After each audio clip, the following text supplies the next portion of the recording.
Alright, this is SquarelyCircle doing my first gameplay let's play video of my highly modified Skyrim setup.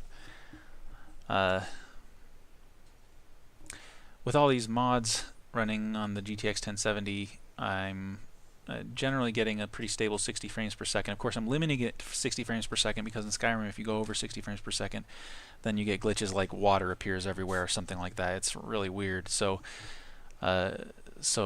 it's intentionally limited to 60 frames per second. However, this is extremely highly modified, so there are some locations where I've gotten as low as 45 frames per second when I'm outside, when I can see a great distance and yet there's fog.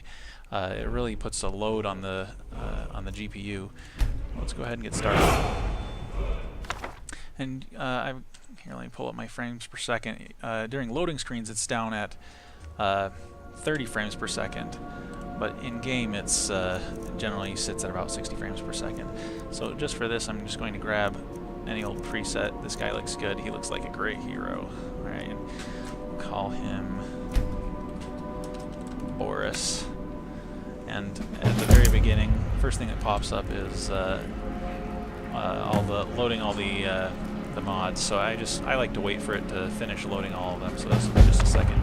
You can see in the top left corner that I'm running at 60 frames per second. I've got my FPS showing in the top left so you can see what's going on. If you go above 60 frames per second, like I said, you get all kinds of weird glitches. I don't understand why, but that's the way it is.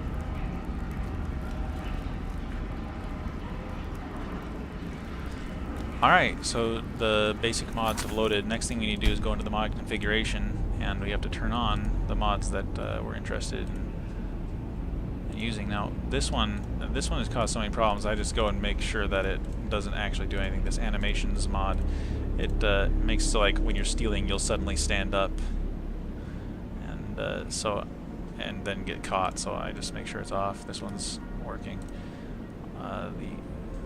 You have to get out sometimes when starting them. And unfortunately, you have to go through each of them because I'm not really sure which ones actually work. So I'm gonna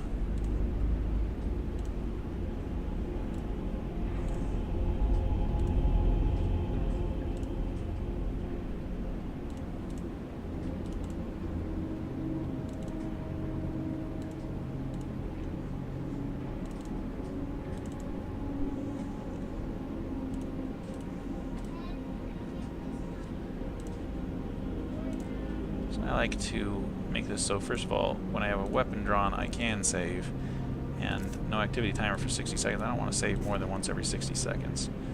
So on the autosave, I do that. Better fast travel, I just have to start it, I think. I turn on no weight limit, show markers, and disable fast travel. BFS effects, I think that one has to start, and then I don't think I have to actually set anything in it, though. Bounty gold. You guys are going to think I'm cheesy, but I like to turn up the per level gold quite a bit so that there's a lot of gold for killing these things. That's the whole point of the bounty thing, right? So then you start campfires.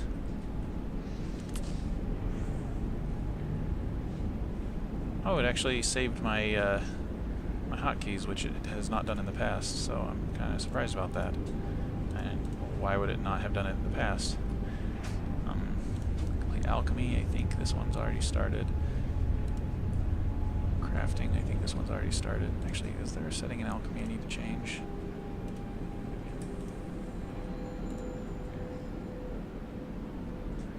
No, I don't think so. Alright, horses.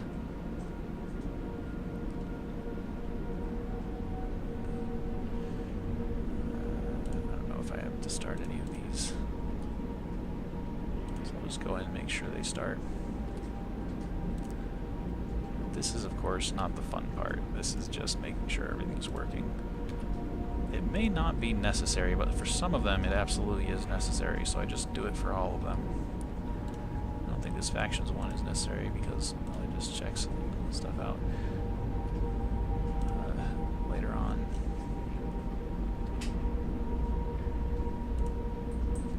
I like to turn on armored NPCs are less sexy.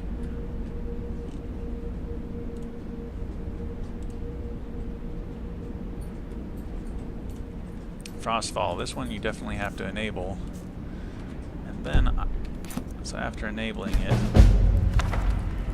I like to go in and turn down the intensity of the experience because it's awesome, but I mean, especially when you first start, it is really hard, so turn it down to about 0.7. And let's see, where's the hotkey?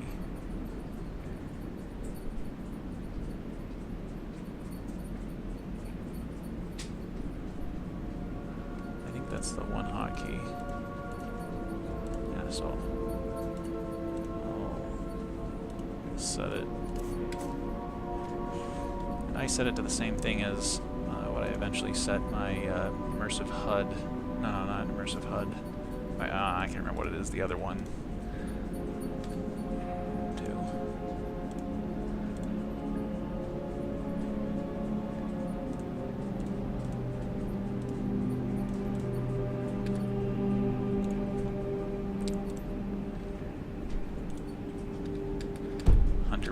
Have to exit the MCM to get us started. Go back to Hunterborn and see if there are any settings we need to change.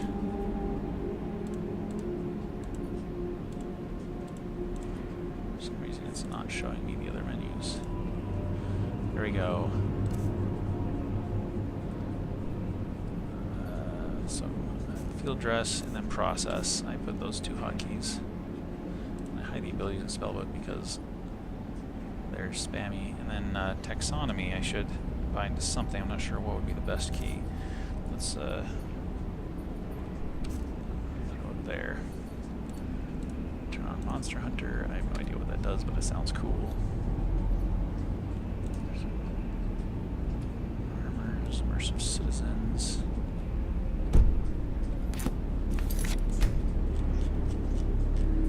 Let's check again. There we go. Immersive armors.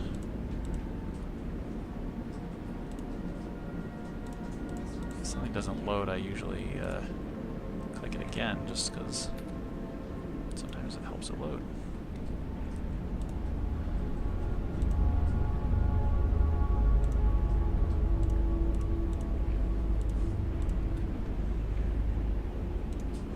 With the immersive HUD, I like to turn on toggle with the effect and then turn off those just because these active effects, I have so many mods that add active effects that it just screen spam. So I need enabled timescale 12. I like to turn these down just like with Frostfall. It's a less intense experience, but the experience remains there.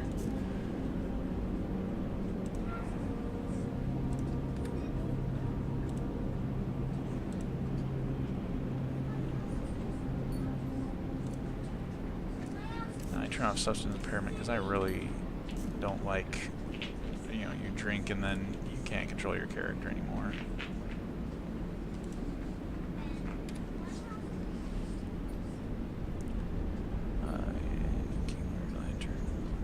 Let's make sure the entrance is enabled.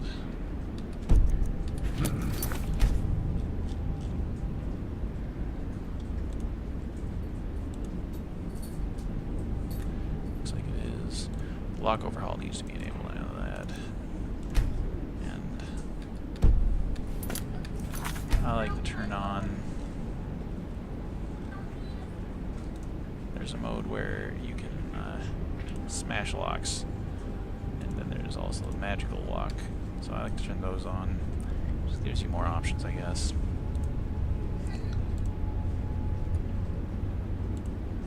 The more HUD is really nice.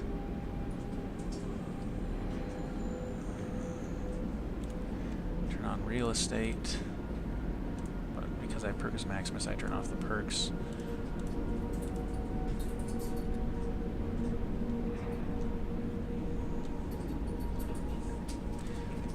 these bright.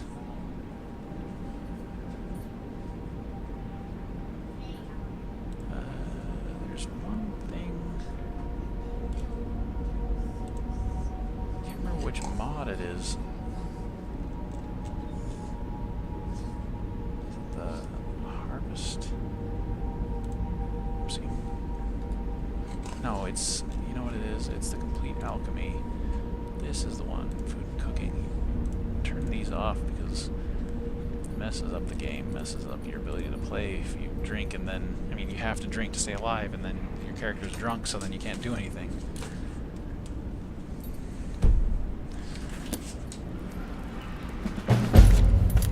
Alright, and so that's the mod setup. I'm going to go ahead and save and start another video for actual playing.